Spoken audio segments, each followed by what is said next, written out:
नमस्कार, आप देख रहे हैं मेरा हरियाणा। शुरुआत करेंगे एक बड़ी अपडेट के साथ। दरअसल हरियाणा में बसों से सफर करने वाले यात्रियों के लिए बड़ी अपडेट है। बताएंगे पूरी जानकारी आपको, लेकिन सबसे पहले अगर आप चैनल पर पहली बार आए हैं तो चैनल को फॉलो और सब्सक्राइब करना मत भूलिएगा। साथ ही साथ इस वीडियो को पूरा देखिएगा ताकि आपको सही से जानकारी मिल सके। हो सके तो इस वीडियो को शेयर और लाइक भी कर दीजिएगा। न्यू दुर्गा ज्वेलर्स सिरसा, खारिया वाले प्रभुजी सोनी व पीली मंदोरी वाले सज्जन सोनी का भारत सरकार द्वारा मान्यता प्राप्त मशहूर hallmark jewellery showroom new Durga jewellers, Parshuram चौक, सिरसा। अधिक जानकारी के लिए संपर्क करें 9813932001 या 9466697217। दरअसल हरियाणा में निजी बस संचालकों की मनमानी पर अब सरकार ने कड़ा रुख अपना लिया है। लंबे समय से मिल रही शिकायतों के बाद परिवहन विभाग ने स्पष्ट आदेश जारी करते हुए कहा है कि अब राज्य की सभी निजी स्टेज कैरिज बसों को फ्री और रियायती पास धारकों को यात्रा करवाना अनिवार्य होगा। ये नियम तुरंत प्रभाव से लागू कर दिया गया है, जिससे प्रदेश भर में चल रही करीब 1750 निजी बसें इसके दायरे में आ गई है।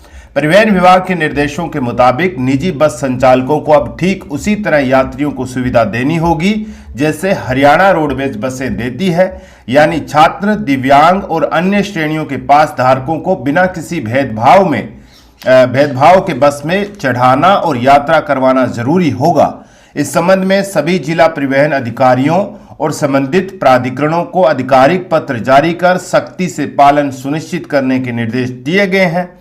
विभाग ने यह भी स्पष्ट किया है कि अगर कोई निजी बस संचालक पास होने के बावजूद किसी यात्री को बस में चढ़ने से रोकता है तो उसके खिलाफ सीधे कार्रवाई की जाएगी।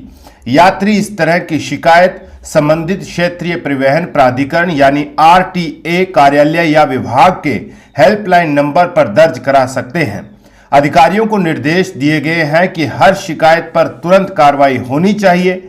इस आदेश के साथ ही सरकार ने यह भी साफ कर दिया है कि निजी बस ऑपरेटरों को इस सुविधा के बदले किसी प्रकार की सरकारी सब्सिडी नहीं दी जाएगी। यह शर्त उनके परमिट की अनिवार्यता शर्तों का हिस्सा है, जिसे मानना कानूनी रूप से जरूरी है। स्टेज कैरिज स्कीम 2016 के तहत पहले से ही इन नियमों का प्रावधान है, लेकिन अब इसे सख्ती से लागू किया जा रहा है।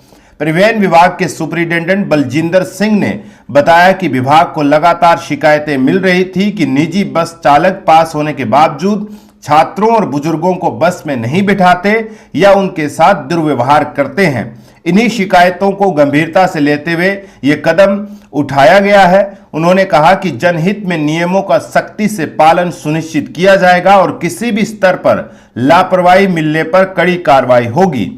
इस बीच निजी बस ऑपरेटरों की ओर से इस फैसले का विरोध भी सामने आया है। State garage transport society and private bus operator welfare association के राज्य प्रधान डॉक्टर धन सिंह ने कहा है कि जब तक सरकार भुगतान और प्रतिपूर्ति की स्पष्ट नीति नहीं बनाती, तब तक निजी ऑपरेटरों के लिए यह व्यवस्था आर्थिक रूप से नुकसानदायक है। उनका तर्क है कि रोडवेज अपने पास के लिए भुगतान लेता है, जबकि निजी ऑपरेटर को बिना किसी मुआवजे के सेवा देनी पड़ रही है। वहीं इस मामले में न्यायिक हस्तक्षेप भी पहले हो चुका है। हिसार कोर्ट ने एक याचिका पर सुनवाई के दौरान स्पष्ट किया था कि जब तक उच्च न्यायालय से कोई स्थगन आदेश नहीं आता, तब तक निजी बसों में भी सरकारी रियायती पास मान्य रहेंगे। ये याचिका लो छात्रा पूजा बिश्नोई की ओर से दायर की गई थी, जिसमें सरकारी पास को निजी बसों में मान्यता देने की मांग की गई थी।